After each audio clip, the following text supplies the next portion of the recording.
Bismillah ar-Rahman ar-Rahim, assalamu alaikum chers frères et sœurs. Nous avons dit que la création vit une interaction mutuelle et que toutes les créatures impactent les uns envers les autres d'une manière positive et d'une manière négative. Aussi, nous avons dit que notre mission, c'est pas de comprendre les secrets de la terre, de la nature et en profiter, mais c'est de s'ouvrir sur l'univers, cet grand univers qu'Allah subhanahu wa ta'ala a fait créer pour nous. Allah subhanahu wa ta'ala a tout créé pour nous, que ce soit sur la terre ou dans cet univers. Donc notre tâche essentielle, c'est de comprendre cette interaction, de comprendre la réalité de cet attachement qui se trouve entre nous et l'univers. Mais ce qui nous empêche toujours, c'est que nous n'avons pas cette grande science, ce grand savoir pour comprendre cette réalité et pour déchiffrer les secrets de l'univers. Allah subhanahu wa ta'ala dit dans le Coran que Allah subhanahu wa ta'ala a fait se mettre tout ce qu'il y a sur la terre pour vous.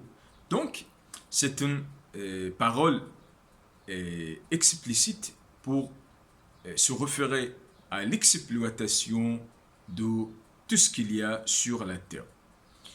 Je voudrais rapporter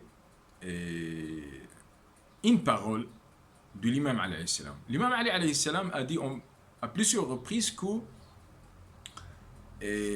demande à ses compagnons, aux gens, de l'interroger avant qu'ils le perdent. Pourquoi? Parce qu'il connaît les voies du ciel avant celles de la terre. L'imam Ali alayhi salam, et lorsque nous voulons donner ce mot, son aspect ésotérique, l'imam Ali alayhi salam fait référence aux manières de voyager, de partir dans l'espace. Les moyens de partir, de comprendre cet grand univers. Aussi, Allah subhanahu wa ta'ala nous rappelle que la science que vous êtes accordée, c'est une petite. Vous avez besoin d'une grande science. Le rôle de l'imam al-Mahdi, Ajjalallah ta'ala farajahu al-Sharif, il va nous donner les clés du grand savoir.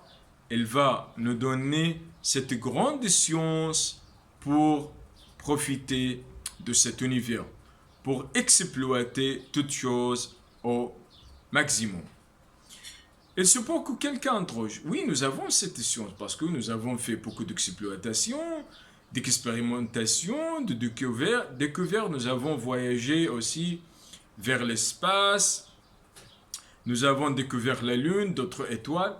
Mais est-ce que la durée, est-ce que le temps que nous avons donc pris pour ces découvertes, c'est petit? Non, nous avons passé beaucoup de temps avant de faire ces exploitations.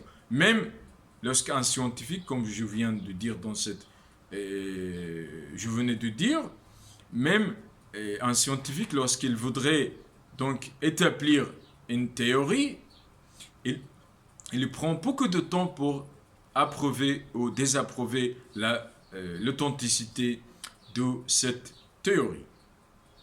Notre science progresse, mais d'une manière très lente. Mais lorsque l'imam al-Mahdi Ajjallah ta'ala farajahu al-Sharif, il va donc pousser le mouvement, le cycle de la science très très vite, et nous allons, Inch'Allah, témoigner beaucoup de découvertes, que ce soit sur Terre ou dans l'espace, d'une manière très rapide. Aussi, l'imam al-Mahdi Ajjallah ta'ala farajahu al-Sharif, il va intégrer, il va parachever la science.